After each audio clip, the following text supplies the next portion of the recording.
Hey everybody! Today we're going to change the oil and coolant on my 2002 BMW F650CS. This is the second of two YouTube videos on this bike. The first one was about resolving some issues I had with the lights.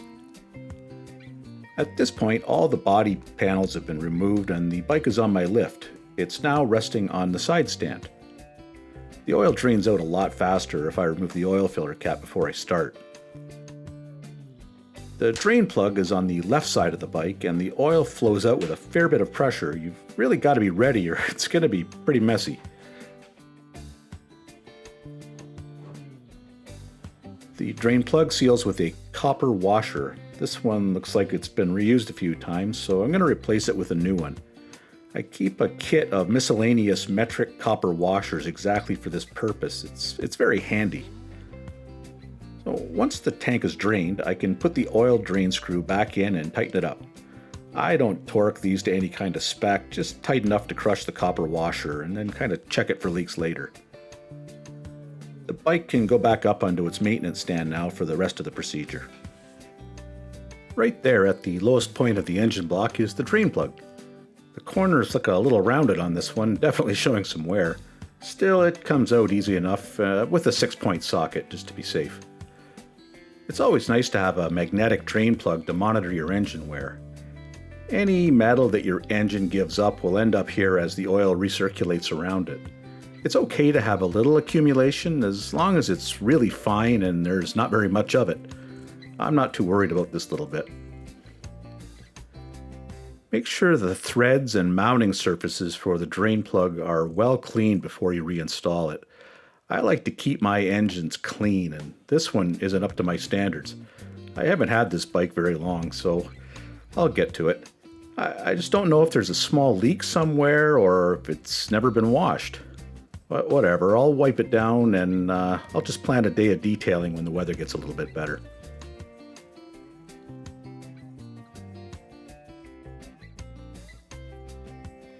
The oil filter access is on the right side of the engine, right above the belt sprocket. You actually have to remove the sprocket cover to get to it, which is kind of weird. There's no delicate way to get the filter out of the engine. It's probably wise to cover the belt and sprocket to keep that dirty oil away from it. I'll pack it around with paper towels and I'll just have to clean the engine case up a bit afterwards. You're going to need a pick or a magnet to get the filter out though.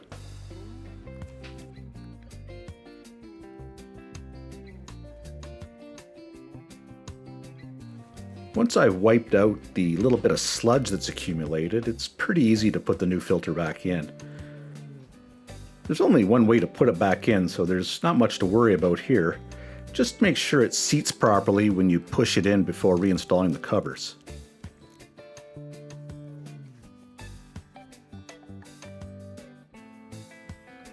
I've been using this Castrol 2050 4-stroke oil for quite some time and it seems to stand up to the job quite well. The manual specifically states not to use synthetic oil, so this is dyno, the old school stuff. I'll put 2 liters into the tank to get things started. It's going to take a little bit more once I start it up and the oil circulates into the engine. We're going to do the coolant next, then we'll take the bike outside to start it, and I'll top everything up later. The bottom bolt of the water pump doubles as the drain plug for the coolant. Once again, I'm doing this on the maintenance stand, but you could just as easily do it on the side stand.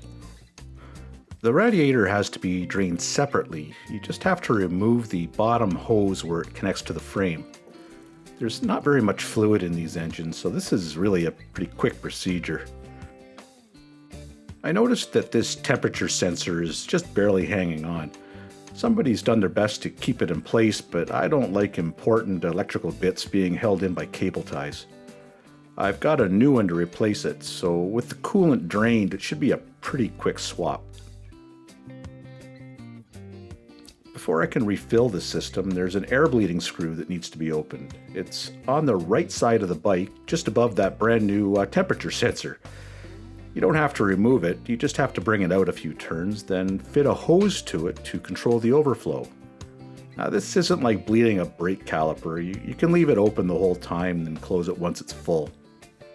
It's important that you use nitrite and phosphate-free coolant to prevent corrosion in the aluminum engine. This is a 50-50 premix ready to pour in straight from the bottle. You'll notice I didn't bother draining the overflow tank. There's not much in there and it really won't hurt anything. I fill the rad fairly slowly and I keep an eye on that hose connected to the air screw. Once the coolant starts to flow out of it, the hose can come off and I can retighten that screw. It's pretty much full now. Once it fills to the neck, I have to gently squeeze the hoses and try to massage out any trapped air. It's a bit of a patience thing, but I think I've got most of it. I'll check the level again after a few rides and top it up if necessary.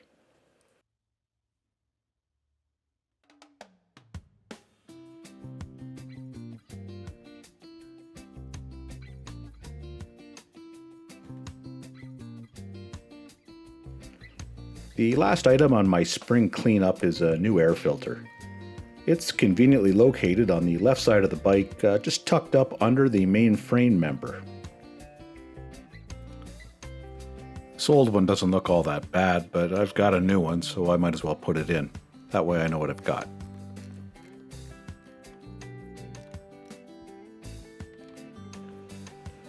So I've really lucked out and it's turned into a nice spring day. I've moved operations outdoors because I have to run the bike for a while and I don't have very good ventilation in my little shop. The bike starts up easily enough for the first time this season. It needs to idle for about 30 seconds to recirculate the oil into the engine block, and while it's running I like to check all the connections for leaks.